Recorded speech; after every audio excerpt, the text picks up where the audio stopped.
Hello everyone, कैसे हैं आप सब। Welcome to my channel. आज हम कुछ क्वेश्चन डिस्कस करेंगे। फार्मासिस्ट के इम्पॉर्टेंट क्वेश्चन है जो प्रीवियस ईयर्स में आई है। ऐसे कुछ क्वेश्चन को आज हम डिस्कस करेंगे। आप सभी को पता है काफ़ी सारी वैकेंसीज निकली हुई है, अलग अलग स्टेट की वैकेंसीज है। उसके लिए ये सारे क्वेश्चन इम्पॉर्टेंट रहने वाली है। अगर आप कोई भी फार्मासिस्ट के एग्ज़ाम की तैयारी कर रहे हो तो प्लीज़ चैनल को लाइक, शेयर एंड सब्सक्राइब कीजिए। चलिए स्टार्ट करते हैं। नेप्रोटॉक्सिक, इनमें से कौन सी ड्रग नेप्रोटॉक्सिक है? मोस्ट बोला है ना, मोस्ट नेप्रोटॉक्सिक क्या कौन सी ड्रग है? Option A cisplatin. Cisplatin is correct answer. Option A is correct answer. Option A is correct answer. Most nephrotoxic बोला है। देखना क्वेश्चन को, देखना खाली। नेक्स्ट क्या है? Which anti malarial drug produce hypotension and cardiac arrhythmia on parental administration. इनमें से कौन सी ड्रग है जो आप देंगे तो मतलब मलेरियल ड्रग है जो आप देंगे तो इसमें हाइपोटेंशन एंड कार्डिक एरिथमिया आ जाती है। पेरेंटली दिया जाता है तो ये साइड इफेक्ट आती है। तो करेक्ट आंसर क्या होगा? इसका करेक्ट आंसर होगा ऑप्शन ए, क्विनिन को अगर आप पेरेंटली देते हो तो हाइपोटेंशन एंड कार्डिक एरिथमिया होती है ना। नेक्स्ट क्या है? नेक्स्ट देखेंगे। All of the following anti cancer agent cause bone marrow suppression except. इनमें से सब एंटी कैंसर एजेंट है, बोन मेरो सस्पेंशन कोई एक नहीं है। एक्सेप्ट बोला है ना, एक नहीं है तो कौन सी है? क्या है उसका सही आंसर? इसका आंसर होगा option D, flutamide is the correct answer. Flutamide क्या है? फ्लूटामाइड है एंटी एंड्रोजेनस ड्रग और प्रोस्टेट कैंसर में दिया जाता है। एंटी एंड्रोजेनस ड्रग है फ्लूटामाइड। नेक्स्ट देखेंगे। नेक्स्ट क्या है? Histamine concentration is highest in. Histamine concentration कहाँ हाईएस्ट होती है ये सभी को तो पता है। इसका आंसर होगा mast cell. B is the correct answer. Next देखेंगे। What is the end product of purine metabolism in urine. Urine का एंड प्रोडक्ट, प्यूरिन का एंड प्रोडक्ट क्या है? Uric acid is the end product. Option C, end product is option C. What is the end product of purine metabolism in human? क्या है? Option C is the correct answer. Option C is the correct answer, uric acid. rheumatic heart disease is caused by option क्या होगा? सही answer क्या है 31 का? Streptococcal infection, abnormal liquid metabolism, excessive liquid consumption and क्या है? Atherosclerosis. rheumatic heart disease caused by किससे cause होती है? आंसर क्या हो जाएगी? Yes, atherosclerosis. Option D is the correct, atherosclerosis. Next देखेंगे। नेक्स्ट क्या है? Hydro alcoholic solution for oral use containing sugar are called. Hydro alcoholic solution बोला है। Hydro alcoholic solution for oral use containing sugar are called. क्या बोलती है? क्या कहा जाता है? Hydro alcoholic solutions for oral use containing sugar called syrup. इसका करेक्ट आंसर क्या होगा? ऑप्शन ए, सिरप होगा। नेक्स्ट क्वेश्चन देखेंगे। Question number 33। Galactose and glucose are क्या है? Structurally galactose and glucose are epimers. Galactose and glucose are epimers. Option A is the correct answer. Next देखेंगे। Next क्या है? 34। L dopa क्या है? Anti anaemic drug है, anti Parkinson drug है, anti arrhythmic drug है और एंटी एंजिनल ड्रग है। कौन सी ड्रग है? एल-डोपा, कार्बिडोपा, कौन सी ड्रग आती है? इसका सही आंसर होगा option option B is the correct answer है ना, option B is the correct answer, option B is the correct answer. Anti Parkinson drug, L dopa क्या है, L dopa anti Parkinson drug है। नेक्स्ट देखेंगे, next question क्या होगा। The anti microbial action of cephalosporin is, anti microbial action of cephalosporin option में क्या दिया है, inhibition of tyrosine kinase, inhibition of protein synthesis, inhibition of DNA synthesis और inhibition of cell wall synthesis. इसका correct answer क्या होगा, इसका correct answer होगा inhibition of cell wall synthesis, inhibition of cell wall synthesis. Option D is the correct answer, option D is the correct answer है ना, option D is the correct answer. Okay, next question देखेंगे। Next है desfroxamine is used, desfroxamine is used for the treatment of toxicity caused by one of the following ions, identify that। इनमें से कौन सी ion डेक्सफ्रोक्सामाइन toxicity use cost करती है, cost करती है कौन सी आयन, इनमें से कौन सी आयन कॉस्ट करती है डेक्स, बताइए। Option A arsenic, option B cyanide, option C iron, option D. Correct answer क्या होगा, करेक्ट आंसर होगा iron, iron is the correct answer.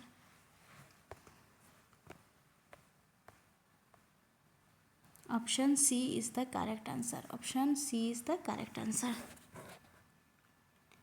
Next question देखेंगे, नेक्स्ट क्या है, नेक्स्ट क्वेश्चन है patient taking MAO inhibitors, MAO inhibitors are advised not to take, patient taking MAO inhibitors are advised not to take dash along with drug। इनमें से कौन सी नहीं use करना है, नॉट नहीं लेना है ड्रग के साथ, तो आंसर क्या होगा। ऑप्शन ए कैफीन, केबीज, क्यूमारिन और चीज़। तो माओ इनहिबिटर मिल्क की प्रोडक्ट के साथ नहीं दिया जाता है। इसका करेक्ट आंसर क्या होगा, चीज़, चीज़, D D D is the correct answer, option D is the correct answer. Next क्या है, नेक्स्ट देखेंगे नेचुरल ट्यूब डिफेक्ट्स में occur by which one of the following antiseizure drug. इनमें से एंटीसीजर ड्रग कौन है जो नेचुरल ट्यूब को डिफेक्ट करती है। तो करेक्ट आंसर क्या होगा, इसका करेक्ट आंसर क्या होगा, option C valproic acid, valproic acid is the correct answer, valproic acid, option C is the correct answer. Next देखेंगे Which one of the following is not used in preparation of baby powder? Baby powder preparation में इनमें से क्या use नहीं किया जाता है। तो इसका करेक्ट आंसर होगा, इसका करेक्ट आंसर क्या होगा, इसका करेक्ट आंसर होगा boric acid, option B is the correct answer, option B is the correct answer. Boric acid baby product में यूज़ नहीं किया जाता है। नेक्स्ट देखेंगे, नेक्स्ट क्या है most of emergency contraceptives have one of the following active ingredients. Emergency contraceptive में कौन सी इंग्रेडिएंट, इनमें से कौन सी इंग्रेडिएंट यूज़ किया जाता है, मोस्टली यूज़ होती है। तो इसका करेक्ट आंसर क्या होगा, levonorgestrel, option D, option D is the correct answer, option D is the correct answer, levonorgestrel. Most emergency contraceptive में लेवोनॉर्गेस्ट्रॉल रहती है। नेक्स्ट देखेंगे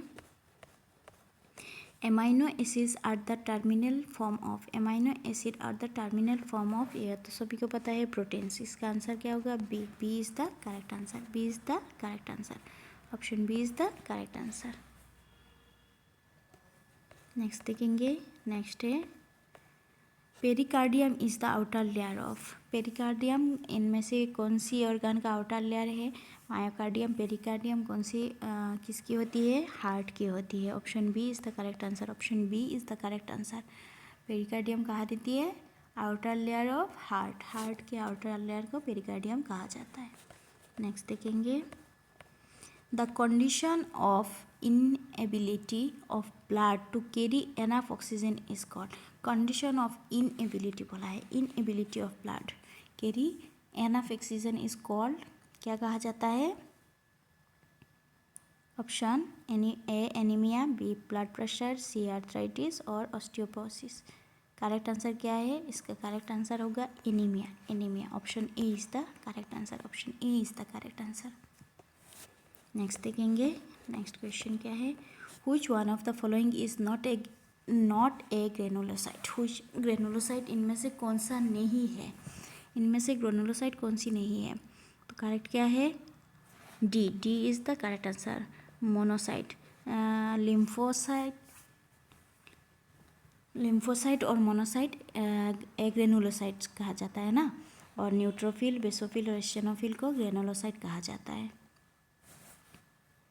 तो इसका करेक्ट आंसर क्या होगा? Monocyte, D. Option D is the correct answer, monocyte. दोस्तों अगर वीडियो अच्छा लग रहा है तो प्लीज़ सब्सक्राइब कर देना।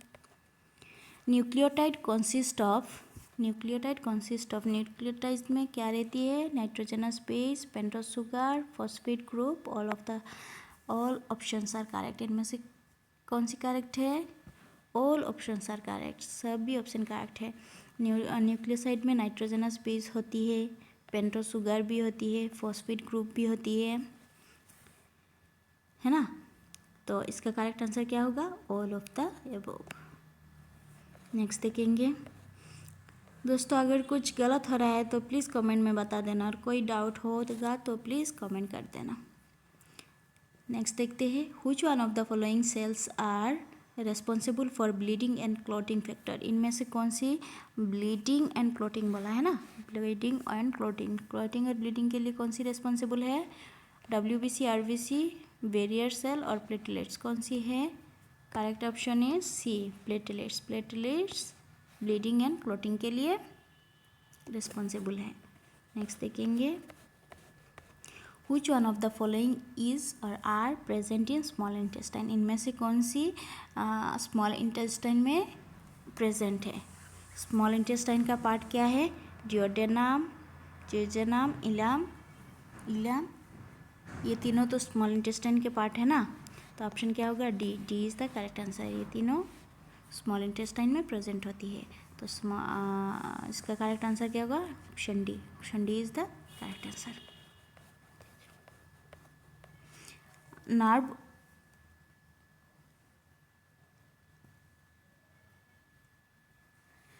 Nerves of sense of sight are called. Nerve of sense of sight बोला है ना, सेंस ऑफ साइट बोला है ना, तो इसका करेक्ट आंसर क्या होगा? ऑप्टिक नर्व को सेंस ऑफ साइट कहा जाता है। Option A is the correct answer. Optic nerve को क्या कहा जाता है? सेंस ऑफ साइट कहा जाता है। नेक्स्ट देखेंगे, नेक्स्ट क्वेश्चन है, which one of the following is a respiratory disease. इनमें से कौन सी रेस्पिरेटरी डिजीज है? मलेरिया, इन्फ्लुएंजा, पोलियो और कॉलेरा। इनमें से कौन सी है रेस्पिरेटरी डिजीज़? आप सभी को तो पता है ना, पता है ना। Correct answer is B, influenza है ना, बी इन्फ्लुएंजा रेस्पिरेटरी डिजीज़ है। नेक्स्ट देखेंगे, which vitamin deficiency cause rickets और बोन डिफॉर्मिटी। कौन सी विटामिन रेस्पॉन्सिबल है बोन डिफॉर्मिटी के लिए और रिकेट्स डिजीज़ के लिए? दोस्तों ये है आज के लास्ट क्वेश्चन। नेक्स्ट वीडियो में हम और क्वेश्चंस को डिस्कस करेंगे। डीफार्म एग्ज़ाम भी आ रही है, तो सारे क्वेश्चंस इंपॉर्टेंट है। अगर आपको वीडियो पसंद आया और अगर आपको कुछ भी वीडियो इन्फॉर्मेटिव लगा तो प्लीज़ चैनल को लाइक, शेयर एंड सब्सक्राइब कीजिए। इसका आंसर क्या हो जाएगा? Option D is the correct. आज के लिए इतना ही, नेक्स्ट वीडियो में फिर मिलते हैं। Thank you.